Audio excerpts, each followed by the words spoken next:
วยสัตว์นะไปหาหลานสาวมาครับเพิ่นสิเมื่อบ้านนะทุกคนตอนนี้ก็ตอนเที่ยงบรรยากาศตามเที่ยงให้เนาะส่วนดิลุมก็จะเป็นท่าน้ำที่เขาล้างหน้าล้างตา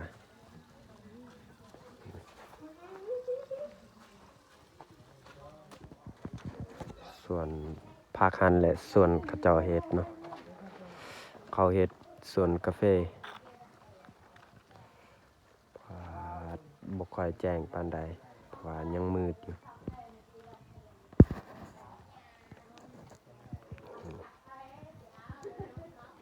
ตอนนี้ก็เวลา 6 โมงปลายแล้วแต่ว่ายังมืดนะ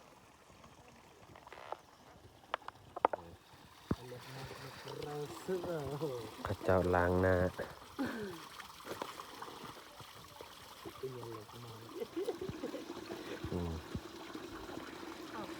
นี่คนบ้านเฮามาเฮ็ดงานอยู่นี่งานของเฮาก็คือ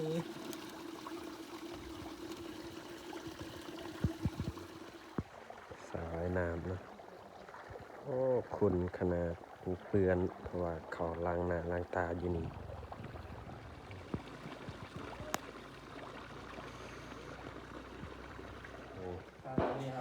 ทีมงานบ้านเฮากินข้าว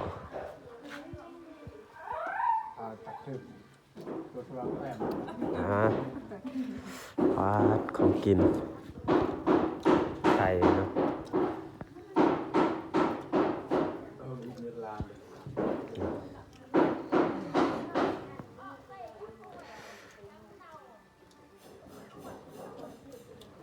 ต้องใช่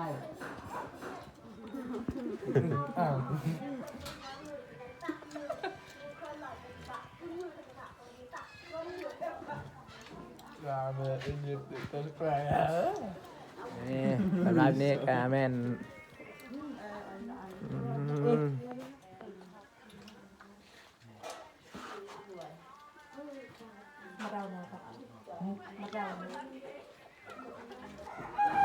ก็จะใส่เครื่องใส่รสนะจึงค่อย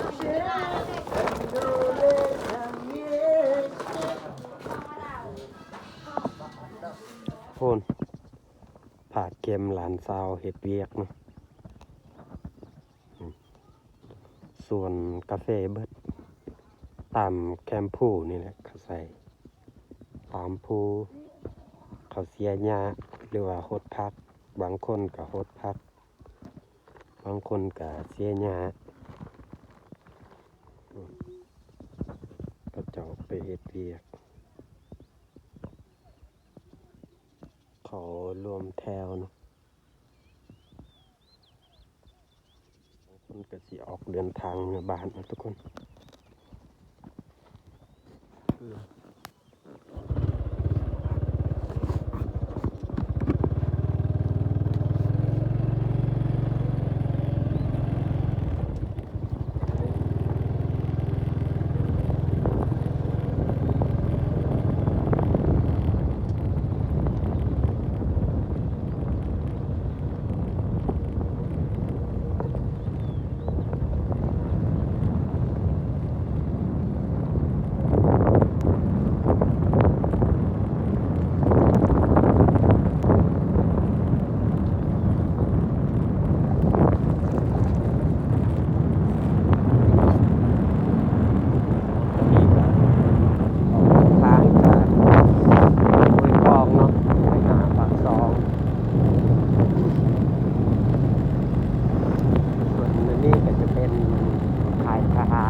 บรรยากาศอยู่ที่ตีนภูนะบนทางเข้าเมื่อโอ้โคมคัก างงามแต่นี่ฮอดบ้านเฮานี่ยากที่สุด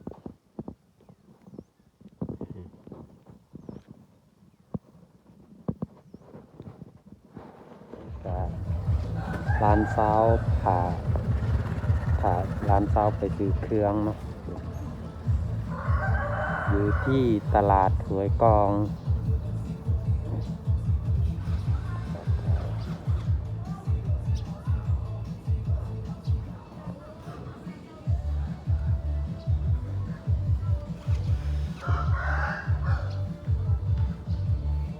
นี่รถกาแฟเนาะทุกคนเอ้ยนี่เอาเข้ารถกาแฟแล้ว ใส่ระเบิด300,000 ปลายแล้ว โอ้บ่ไหวดอกทุกคนเอ้ยนี่มาแปลงอยู่นี่เนาะเพิ่นแปลงนี่ทุกรุ่น มาพักกินข้าวอยู่นี่เนาะมีสาววันนี่วันหน้าก็มาคือกันมาหลายๆคนเนาะทุกคนเอาพักกินข้าวอยู่นี่เขากินตอนเอามากินกำลังว่าเอามาฮอดซาส่วนท่านก็คือสาววันเนาะอันนี้เฮากระทาอีกคนนึงยังบ่ทันมานะทุกคนท่านก็ขึ้นผู้ที่สูงสุดหรือว่าคอยที่ยาว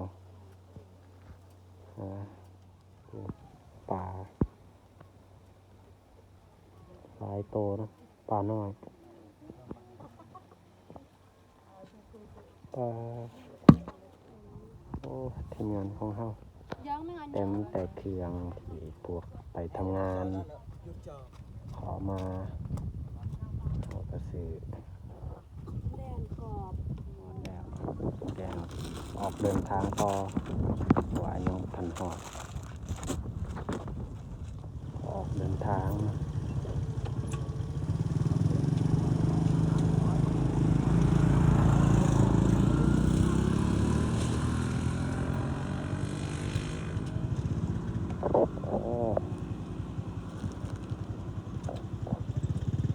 ตอนนี้ก็มาฮอดสถานที่บ่อนท่าบักเนาะบ่อนที่ทางญาติไปรีรอแล้วก็คนหลายนี่เอาค่อยๆแลคนสุดท้าย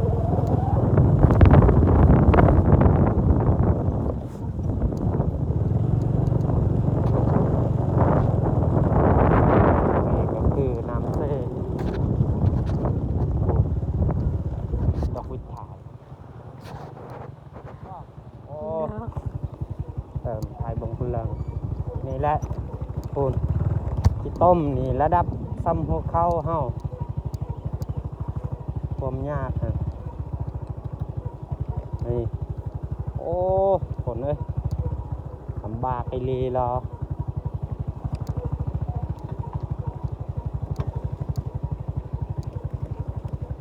ยากสุดแหละบนนี้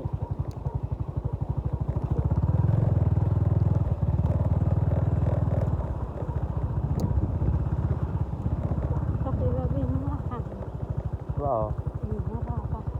ผมยากเนาะทุกคนหอยตัวนี้แหละยากสุดจะน้อยเฮาคำครัวตัวนั้นเลยไปพูนทีมงานของเฮาก็เมื่อก่อนแล้ว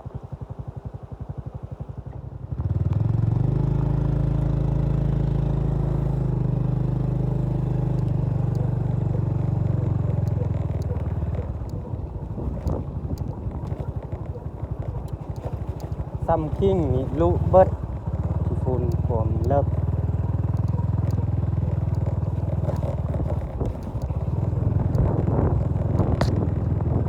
นี่ก็รถเพอีกโอ้เงินก็บ่มีตายแล้วทุกคนเอ้ยรถเพตลอด